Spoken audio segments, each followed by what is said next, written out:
बिस्मिल्लाहिर्रहमानिर्रहीम। अस्सलाम वालेकुम नाज़रीन, आप यूट्यूब चैनल देख रहे हैं। मैं इमरान खान हूँ। वो भूचाल जिसका सारे इंतजार कर रहे थे वो आ गया और ऐसा लगता है कि खेल अब अपने आखिरी मरहले में दाखिल हो गया है।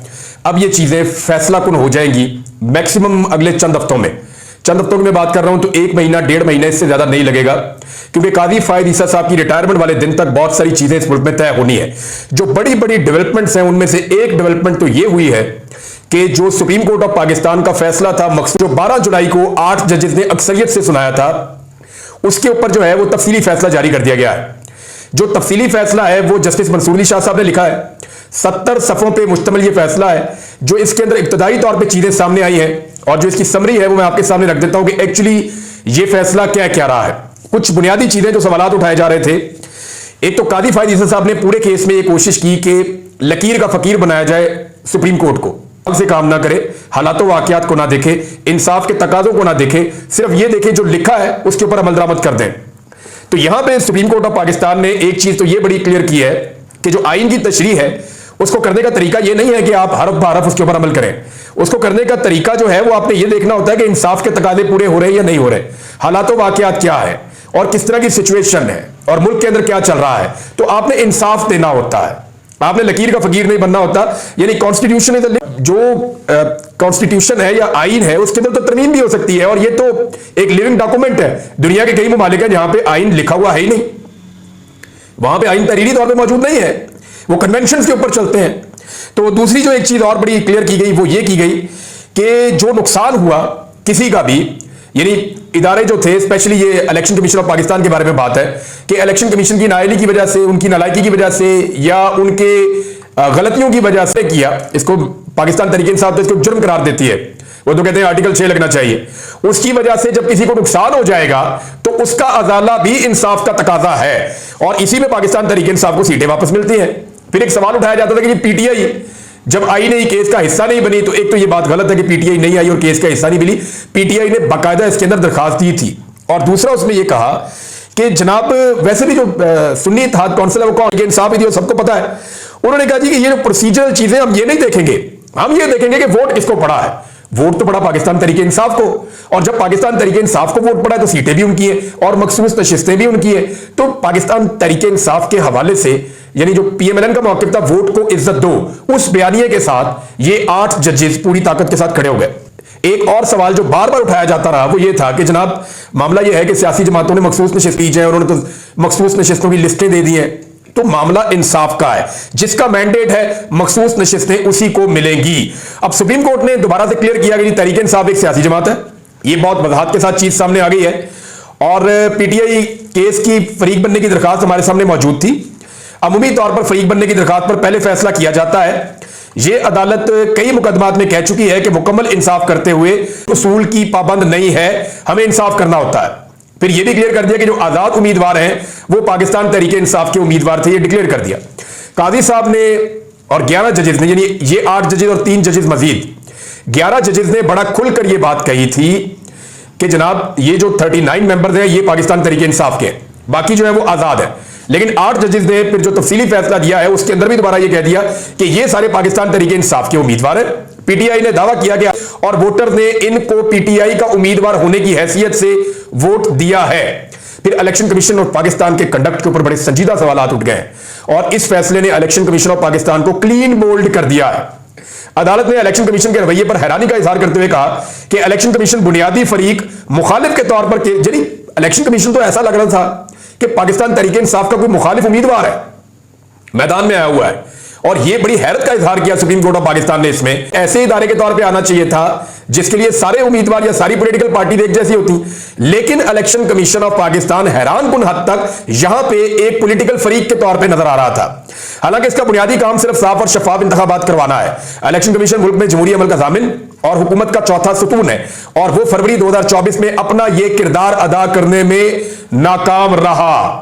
यह बहुत बड़ा एक सवालिया निशान उठ गया है, और इलेक्शन कमीशन ऑफ एक बहुत बड़ा फैसला आ गया है। आगे सुप्रीम कोर्ट ऑफ पाकिस्तान ने रूल्स का हवाला दिया, आइन के आर्टिकल्स का हवाला दिया, इलेक्शन एक्ट का हवाला दिया और इससे यह साबित किया कि किस तरह इलेक्शन कमीशन ऑफ पाकिस्तान ने इन चीजों की मुखालफत की है। जमहूरियत में इंफरादी या इज्तिमाई हकूक में कम से कम मुदाखलत यकीनी बनानी चाहिए। इंतखाबी निशान वापस लिए जाने का मतलब यह नहीं कि सियासी जमात के आईनी हुकूक खत्म हो गए हैं। अच्छा, एक चीज और, अब कादी फायद इसा जिसको सब कहते हैं वो है जी 13 जनवरी वाला, जहां पे कादी फायद इसा साहब ने पाकिस्तान तहरीक इंसाफ से बल्ला छीन कर कंफ्यूजन पैदा कर दिया था। इसमें भी सुप्रीम कोर्ट ऑफ पाकिस्तान ने बात की कि फसाद की जड़ एक्चुअली यहां पे मौजूद है। इस फैसले में सुप्रीम कोर्ट ने कहा कि बल्ले के निशान वाले केस में पार्टी के आईनी हुकूक वादे करती है अगर सुप्रीम कोर्ट, तो कंफ्यूजन पैदा ही ना होती। इलेक्शन कमीशन ने भी अपने हुक्मनामे में पीटीआई के आईनी हुकूक वादे नहीं किए। अदालत और कादी फायद इसा साहब और इलेक्शन कमीशन यानी सिकंदर सुल्तान राजा साहब, यानी इन दोनों के बारे में अब ये लिख रही है अदालत और इलेक्शन कमीशन को मद्देनजर रखना चाहिए था कि इंतखाबी शेड्यूल जारी हो चुका है, वादे कानून के बगैर किसी को सजा नहीं दी जा सकती। आइन में दिए गए हकूक को कम करने या कदगन लगाने वाले कवानीन का जायजा तंग नजरी से ही लिया जा सकता है। जमहूरियत में इंफरादी या इज्तिमाई हकूक में कम अज कम मुदाखलत यकीनी बनानी चाहिए।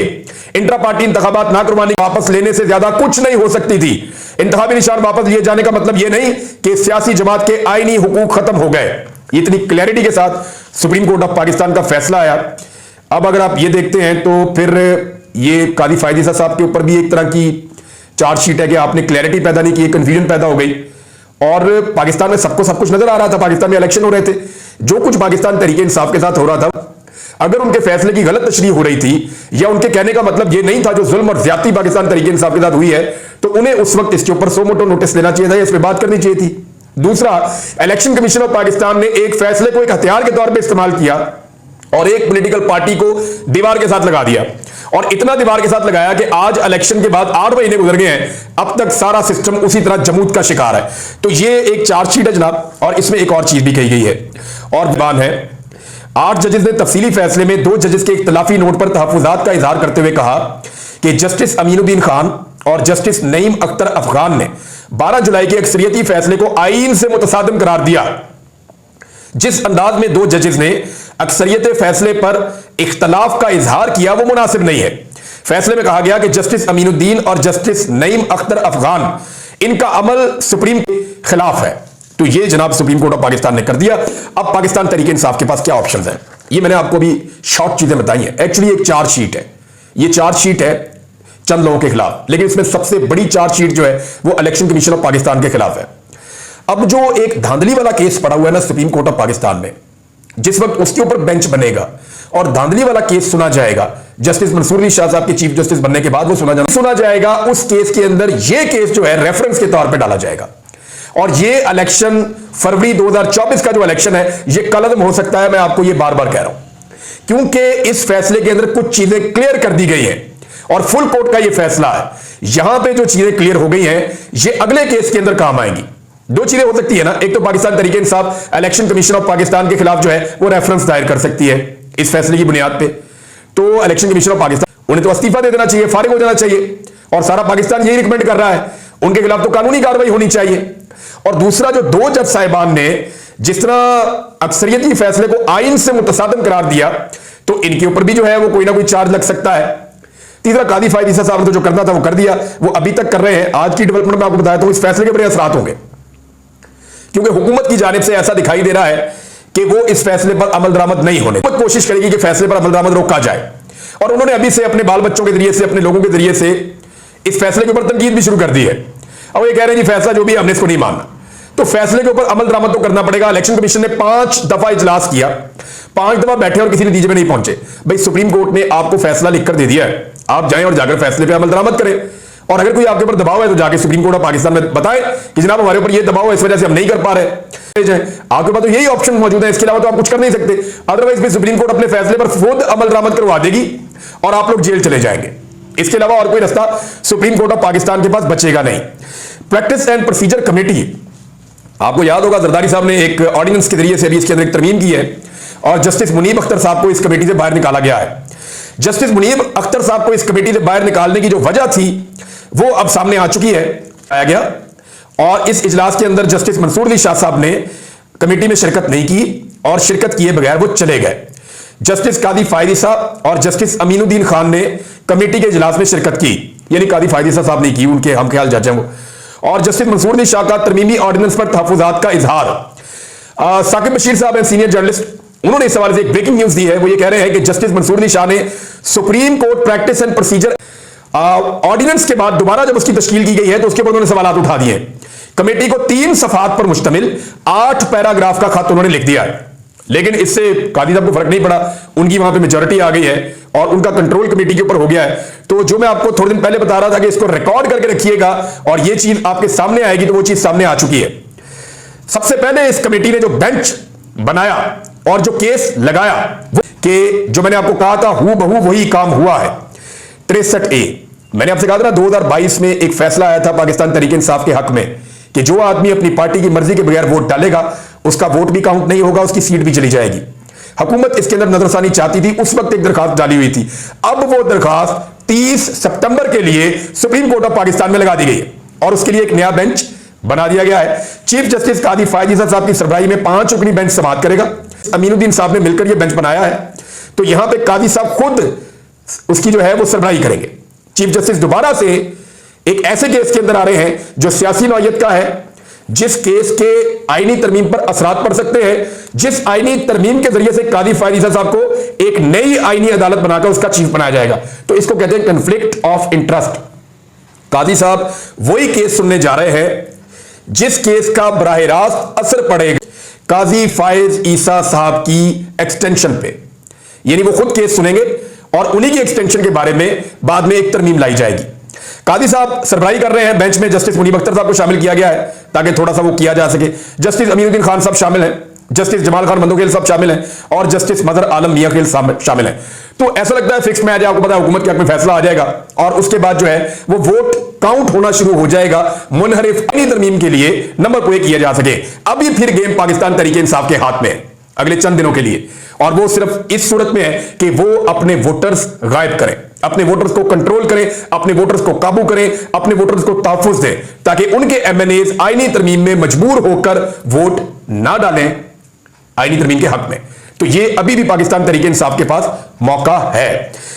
इस हवाले से वकला का रोल बहुत इंपॉर्टेंट हो गया है। प्रैक्टिस एंड प्रोसीजर कमेटी जो है, ये ऑर्डिनेंस आया है, इस हवाले से वकला में बहुत रिएक्शन है और वकला ये कह रहे हैं कि हम डेडलाइन देने वाले हैं कि अगर जस्टिस मंसूर शाह साहब का नोटिफिकेशन हुकूमत जारी नहीं करती बतौर चीफ जस्टिस ऑफ पाकिस्तान, तो फिर हम एक बड़ा एहतजाज लेकर जाएंगे और ये सुप्रीम कोर्ट ऑफ पाकिस्तान की जानिब भी जा सकते हैं। और इसी हवाले से इमरान खान साहब ने एक बड़ी डेवलपमेंट की है और वो भी बहुत बड़ी डेवलपमेंट है क्योंकि बहुत बड़ी बड़ी खबरें आज आ रही हैं, मंडे का दिन है। तो इमरान खान साहब ने कहा जी कि मियां वाली का जलसा कैंसल, रावलपिंडी का जलसा जो है वो किया जाएगा और वो किया जाएगा 28 तारीख को, यानी हफ्ते वाले दिन। 29 तारीख को एतवार को नहीं होगा, 28 तारीख को हफ्ते वाले दिन जलसा किया जाएगा रावलपिंडी में। ये इमरान खान साहब ने कह दिया। इसका रीजन क्या है? देखिए, मियां वाली में जलसा करते और फिर रावलपिंडी में आते तो 2 हफ्ते लग जाते, क्योंकि इस वक्त इमरान खान साहब ने यह भांप लिया है कि चीजें बहुत तेजी से आगे बढ़ रही हैं और वक्त बहुत तेजी से गुजर रहा है, तो इतनी पॉलिटिकल मूवमेंट को तेज करना पड़ेगा। वकला की तहरीक भी तेज हो रही है, सिविल सोसाइटी की तहरीक तेज हो रही है, सहाफियों में आवाजें बहुत ज्यादा उठ रही हैं इस नाइंसाफी के खिलाफ और अदलिया के अंदर भी इस पे एक रिएक्शन मौजूद है, वो लावा किसी वक्त भी फट सकता है। दूसरा, इमरान खान साहब ने भी अपनी पॉलिटिकल पार्टी को तगड़ा किया है कि जनाब रावलपिंडी चले और वहां पे जलसा करें। अब हुकूमत पंजाब होगी और रावलपिंडी होगा और रावलपिंडी के अवाम होंगे। रावलपिंडी में पाकिस्तान तहरीक इंसाफ की बहुत बड़ी ताकत है। मैं आपको जिम्मेदारी के साथ कह रहा हूं कि लाहौर की सीट हारी थी, रावलपिंडी के पूरे डिवीजन में 13 की 13 सीटें पाकिस्तान तहरीक इंसाफ ने जीती हैं। एक सीट भी पीएमएलएन नहीं जीत सकी। रावलपिंडी का जो कमिश्नर था चट्टा, उन्होंने क्या कहा था? चट्टा साहब ने खुद कहा था कि जनाब सारा इलेक्शन हमने 2 नंबरी से 50-50, 60-60 हजार की जीत को हार में बदला है। तो अब ये सब जो है वो रावलपिंडी की तरफ जा रहे हैं एहतजाज को लेकर। हफ्ते वाले दिन रावलपिंडी में पाकिस्तान तहरीक इंसाफ एक बड़ा जलसा करेगी। इमरान खान साहब की एक नई स्ट्रेटेजी है और तरीकेकार तब्दील किया है और गेम को थोड़ा सा उसकी पेस को चेंज किया है या एक नया स्पेल करना शुरू किया है इमरान खान साहब ने। तो मैंने आपको पहले कहा कि यह मामला अब अपने आखिरी राउंड में दाखिल हो गया है। जाते जाते नाज़रीन, सिर्फ मैं एक चीज आपको कहना चाहूंगा कि सनम जावेद साहिबा के जो वालिद हैं उनको गिरफ्तार किया गया था बेटियों में दबाव डालने के लिए। तो उनके जो वालिद हैं उन्होंने आकर कहानी बताई। उन्होंने कहा जी कि वहां एक इंस्पेक्टर था इमरान कमर नाम का और उसने मुझे बहुत धमकाया, गालियां दी, बदतमीजी की। उसने मदद करती होती तो मैं उसे गोली मार देता। यानी क्या इस मुल्क में बेटियों का वोट डालना या उन्हें सियासी शऊर होना एक जुर्म हो गया है? क्या इस मुल्क में खवातीन अब सियासत नहीं कर सकती? ये उस सूबे का एक इंस्पेक्टर कह रहा है एक बाप को कि मैं गोली मार देता अपनी बेटी को, जिस सूबे की वजीर आला चाहे फॉर्म 47 के ऊपर ही है, एक औरत है। क्या ये इंस्पेक्टर इतनी जरूरत करेगा कि नवाज शरीफ को जाकर ये कहे कि अगर मेरी बेटी सियासत करती तो मैं गोली मार देता? ये इंतहाई अनफत कार्ड इस्तेमाल करने वाले हैं, या जो बार बार औरतों की इज्जत की बात करने वाले हैं, वो इसके ऊपर एक लफ्ज नहीं बोले अब तक। मैं इंतजार करूंगा बोलते हैं या नहीं, और अगर नहीं बोलेंगे तो फिर उनको सुनना पड़ेगा। अब तक इतना ही, अपना ख्याल रखिएगा, अपने चैनल का भी। अल्लाह हाफिज़।